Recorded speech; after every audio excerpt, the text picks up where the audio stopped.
Recently, there was an article written in the New York Times that is called I Helped Run Lululemon. Companies need to stop kidding themselves about AI. And it was kind of this opinion piece about why AI isn't always working inside of companies, what you should do to help make it more efficient. And I thought this was an incredibly thoughtful piece. There were some really interesting points in here. Connor, I saw you posting about this on LinkedIn, and I would love to hear from you, I guess. Maybe give us a rundown of the overview of the story and the idea, and then how people have been responding. It's so yeah, and it's the CIO of former CIO of Lululemon. Oh my gosh, I feel bad, Jaden. Maybe you can sort of see her name in there sometimes. She commented on it, but it's a really interesting piece, guys, right? Because the idea here is she's saying, listen, she's very pro AI. It has nothing to do with that.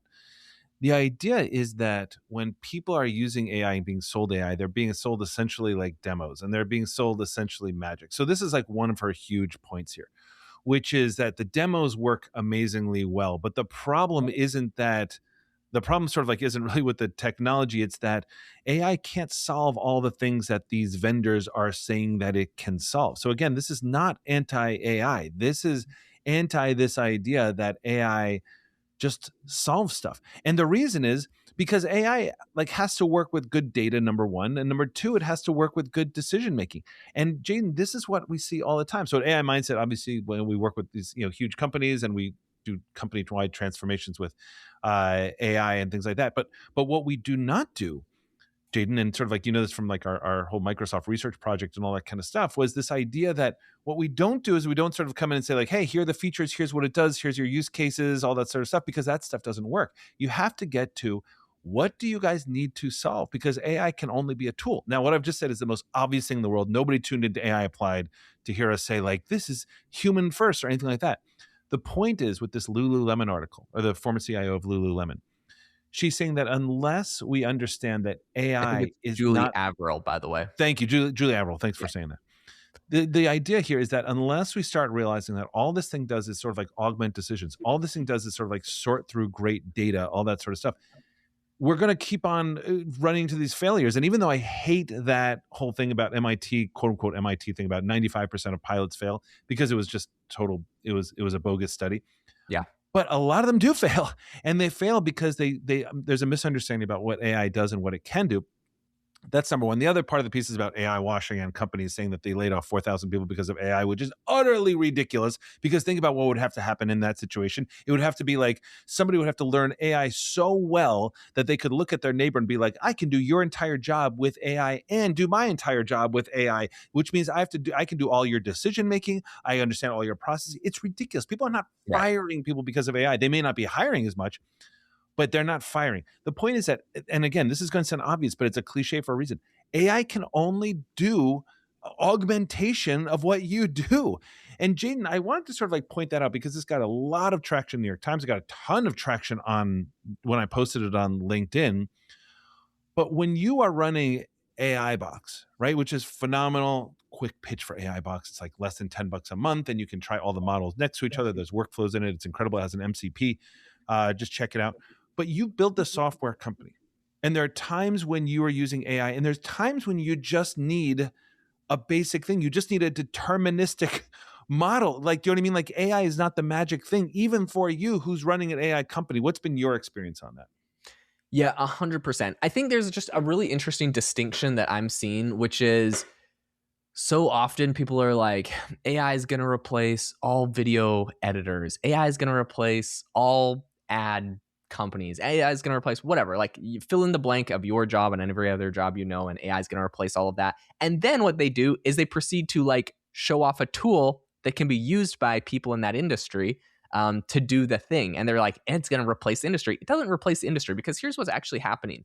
Anytime you're using an AI tool, yes, it can do something creative, but if you don't do it tastefully and well and think outside the box, it's going to look like AI slop. We have all seen this a million times. Did AI replace every quote unquote LinkedIn influencer because it could write AI slop on LinkedIn? No, we all see what's going on, right? Nobody likes it. Everyone hates it. We all recognize it. And we all recognize real human writing, real creativity. And guess what? Sometimes that real human creativity that we see is assisted by AI, is powered by AI, is Right. amplified, and you're getting way more efficient at it. But at the end of the day, the thing that I've been talking about for a very long time is that AI and companies need system operators. You need an AI architect. You need someone inside of that organization, and inside of that role, that can manage the AI, that can manage the quote unquote agents or just the systems, and it can constantly tweak them and improve them. When you talk about something like, I've just my brain is here because I've been working on it for like the last week, so sorry, but it's Mhm. like Facebook ads, for example, like creatives. Okay, so a lot of people are like, AI is going to completely replace creative ad agencies, because with AI, you can make like AI generated UGC. You can make like AI generated ads. You can go look at your competitor and clone all their ads into your style using AI. The thing is, unless you have a very creative person who's using critical thinking skills, and by the way, I don't just think this is for marketing, I think this is for sales, I Yep. think this is Agreed. for HR, I think this is for basically any segment and department inside of your organization. You need a person that is critically thinking and kind of coming up with solutions outside of the box, outside of what AI is thinking about or capable of, or has data or has access or has context to. You need someone that's good at thinking of solutions outside the box to direct the AI, set the AI loose, right? Like when I'm doing Facebook ads, which I'm running a whole bunch this month for AI Box, I come up with a really creative angle or a handful of creative angles.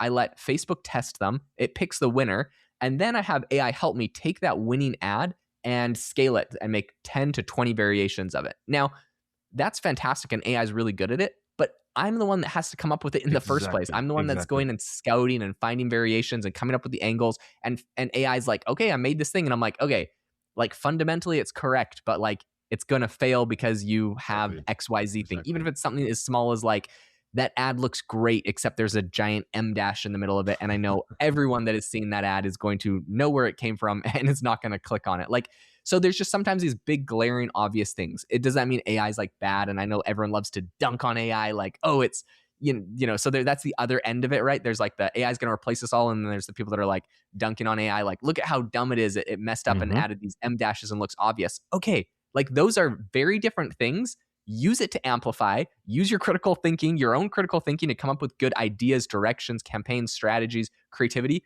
Tweak it with a human touch on what needs to be tweaked, and you can go 10 times further than you could go by yourself. So I don't think either of those polars are exactly correct. But if you can find the middle ground inside your organization, you can absolutely do incredible things. Well, but this is what we do. So again, like, so I'm with companies all the time, right? I was Jaden and I were just laughing because Jaden used to live in Arizona, and I was like, I just got back from Las Vegas working with a company, and it was 110 degrees, and Jaden's like, yeah, that's why we left. But anyway, so like the thing is, even in there, right? This is a company that is like a $3 billion business, but if I say what kind of business it is, you would know right away. But anyway, but it's a very anyway, I'll say like one of the things in their portfolio is truck stops, right? So they're like, we don't really want to use AI. This is like not really our thing, all that kind of stuff. Like this is a huge business. Like guys, like truck stops, rest areas. This is a huge, huge mega business. This company was, I don't want to say they were anti AI. I want to sort of say that they were just like, hey, like let's get everybody up to speed. We're growing like crazy, right? And the idea is that when you sort of like have people in your organization or have people that you work with who are like, I don't really want this. The thing that I say to people all the time in these workshops is, you don't understand. AI is nothing without you. It can't. I don't want to say it can't replace you because obviously, like I never say that, but your brain is the single most important thing because of exactly what Jaden just said, which is only Jaden when he looks at all these like potential Facebook ads, he is the only one that knows what good looks like. Everything else, like AI could be like, well, I guess I've looked at these 20 and this is the real perfect one. And Jane's like, that's actually the worst one because it has this M dash and that's the one poison pill in here because everybody's going to know. The AI is only as good as the person who's saying what the output is. In other words, like I use this example all the time. Like I've worked with some like big or like we did a thing with like Nationwide, right? Like I can sort of like go up. This is what I was saying to like the Nationwide executive base. I was like, I could come up here and literally like write a sort of like a strategic plan that I could read to you from the Nationwide CEO. And the Nationwide CEO who's there, he's like, how's this going to work?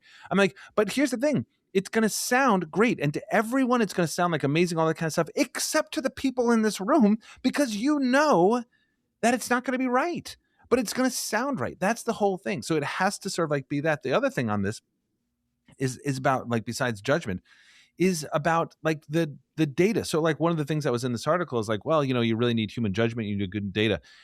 People throw out all this all the time, like, oh, but what about data? You need clean data. you can't, we've always needed clean data. Okay. So when people say like, oh, but AI really needs clean data, nothing has changed, right? So like, that's not a new thing now that we need new data, and data people sort of like totally recognize that. But here's the thing. We think that AI mitigates the need for clean data, and it doesn't. And here's why. This is why I don't like AI note takers. AI note takers don't know what was important in that meeting. You'll be like, well, what was important? It's like, oh, well, when Jaeden said this, I'm like, that was a throwaway thing. The real thing Jaeden said was 4 minutes later that you wouldn't have picked up on, because AI note taking doesn't know what's important. So when it summarizes something, it misses the most important things. This is why the thought experiment I was giving to this group in Las Vegas was, imagine you have two people, right? So, or you have two scenarios, right? You can either hire this brilliant person that right out of MIT, and you bring them in, but your data, like sort of like the files are sort of a little bit all over the place. They're in a room. They're not very well organized. You can have that. Or you can have somebody who's like, they went to a sort of like a normal school. It was fine. But they walk into the filing cabinets and they're perfectly organized. We'd always pick the second, right? Because it's not the brain. This is why, well, people are like, oh, AI is getting more powerful. I'm like, it doesn't matter. It doesn't matter how powerful it gets. It's never going to make that leap of understanding what's important. This is why I always say to people, don't just point it at your SharePoint of 10,000 documents and say, hey, write me a thing based on this. I'm like, it won't know. Do the work yourself. Take the 14 minutes it's going to take. Go pick out the documents. I know it seems counterintuitive because that's an admin task. You pick it out and just give those to your AI and say, just look at these documents. That's the critical aspect of that. Yep. And I think when it comes to speeding up your workflow, people are like, they don't want to put, it's kind of like the pain and reward thing that we've all seen for life, which is like, if you're willing to have a little bit more pain at the beginning, the reward is so much better. With AI, it's the same. The better you can get the data, the 14 minutes you can spend up front to go and organize and give it exactly what you want so it can write it correctly is so much more worth it than having to spend 40 minutes afterwards trying to correct it and fix it and comb through it. And I'm definitely guilty of this in a lot of situations, like when I literally don't have the brain power capacity, which I'm sure sounds dumb, but I have a lot of kids. So sometimes the kids are all over the place. I got to get a project done. I will just say, point it at the full project and just say, or a full folder, and just say like, figure this out. And I feel like I'm like crafting a statue where like I throw like a hunk of granite at it. It chisels a rough outline. I'm like, that's horribly ugly. Go do this. And I like go through these levels of refinement. You can do that if you have low brain power ability and a lot of time, which is in some situations what I have more of. Preferably if you have some good solid work hours, spend the 14 minutes up front, give it everything it needs, and let it create something amazing on the first go. So there's definitely use cases for both of those, exposing myself there and my workflow. But guys, thank you so much for tuning into the podcast. We really hope this is something that has helped you understand how to apply AI better into your business, how to change your mindset around it. And speaking of which, if you have not tried it already, Conor has an absolutely incredible course, an AI mindset course that has been used by thousands of people. Dozens of companies have seen incredible results. Microsoft has done an entire case study on this, guys, where they used an actual scientific experiment proving that people using the AI mindset course saw incredible results and got better outputs from AI. So if this is something not just for yourself, I think, but probably for your whole organization, you feel like could use and could benefit from, go check out the AI mindset course. It's linked in the description on the show. It is something amazing. If you haven't done it for yourself already, definitely do that. But bring this to your company, and your boss, or if it's your own company, will be thanking you forever. Guys, thanks so much for tuning in. We'll catch you all on the next episode.